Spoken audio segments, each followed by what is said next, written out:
Assalamualaikum warahmatullahi wabarakatuh. Nama saya Dian Karim dari kelas A5 Prodi PGSD. Di sini saya akan menjelaskan 7 macam materi terkait mata kuliah konsep dasar IPS.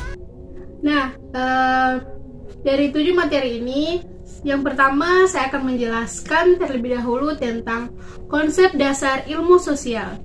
Nah, apa sih itu ilmu sosial?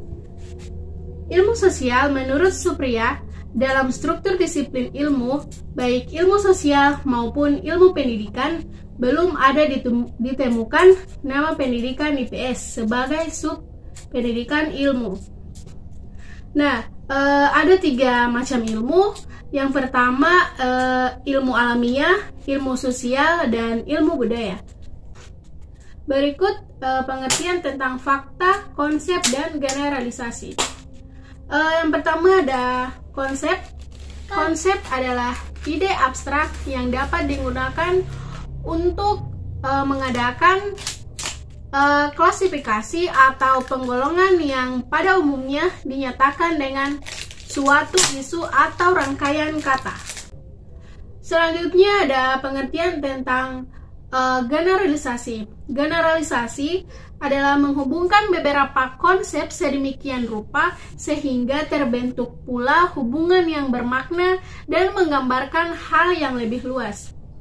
Dan berikut tentang fakta.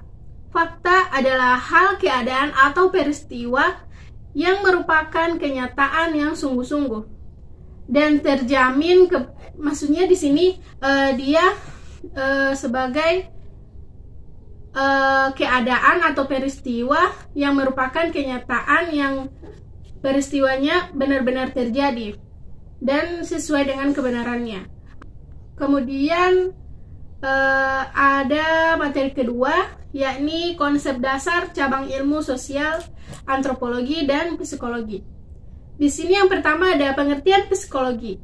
Psikologi adalah ilmu pengetahuan yang menyelidiki, membahas tingkah laku manusia, baik selaku individu maupun kelompok dalam hubungannya dan lingkungannya.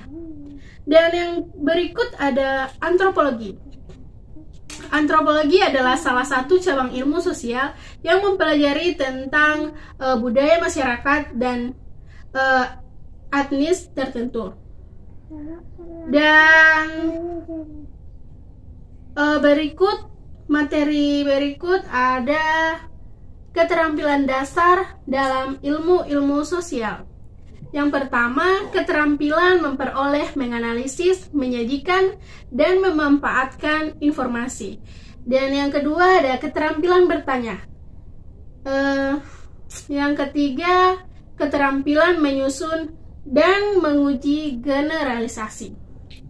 Baik, materi selanjutnya yakni tentang kemajemukan agama, ras, dan etnis.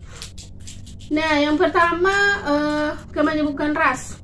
Apa sih ras itu? Ras itu adalah kategori individu yang secara turun-temurun memiliki ciri fisik dan biologis tertentu. Nah, yang berikut ada kemajemukan etnis. Etnis adalah sekumpulan manusia yang memiliki kesamaan ras, adat, agama, bahasa, keturunan, dan memiliki sejarah yang sama sehingga memiliki sejarah keterkaitan sosial. Baik, materi berikut ada ekonomi, konsep dasar ekonomi, dan koperasi. Ekonomi didefinisikan sebagai studi tentang cara bagaimana manusia melalui peranak-peranak memanfaatkan keterbatasan sumber daya modal, sumber daya alam, dan tenaga kerja, serta memuaskan kebutuhan materinya. Yang berikut, koperasi. Koperasi merupakan wadah demokrasi ekonomi sosial. Koperasi adalah milik bersama para anggota, pengurus maupun pengelola. Usaha tersebut diatur sesuai dengan keinginan para anggota melalui masyarakat. Baik, materi berikut ada konsep dasar sejarah dan geografi. Nah, konsep dasar sejarah. Beberapa konsep yang dikembangkan dalam ilmu sejarah seperti perubahan, peristiwa, sebab, dan akibat. Nah, berikut ada paradigma geografi. Yang pertama ada paradigma geografi tradisi. Paradigma geografi tradisi ini terdiri dari paradigma eksplorasi dan paradigma environmentalisasi dan juga paradigma regionalisme. Dan yang kedua ada paradigma kontemporer. Berikut ruang lingkup sejarah. Poin sejarah ada 3, yaitu sejarah sebagai peristiwa, sejarah sebagai ilmu, dan sejarah sebagai cerita. Berikut konsep esensial geografi. Berdasarkan adanya kesamaan dalam titik pandang kajian dan geografi, maka muncul konsep esensial. Konsep ini akan mengungkapkan dan memberikan gambaran corak abstrak dari suatu fenomena yang dikaji dalam suatu ilmu. Dan materi berikut ada individu, keluarga, dan masyarakat. Apa sih itu individu? Individu adalah seorang manusia yang tidak hanya memiliki peranan khas di dalam lingkungan sosialnya, melainkan juga mempunyai kepribadian serta pada tingkah laku spesifik dirinya. Dan berikut keluarga.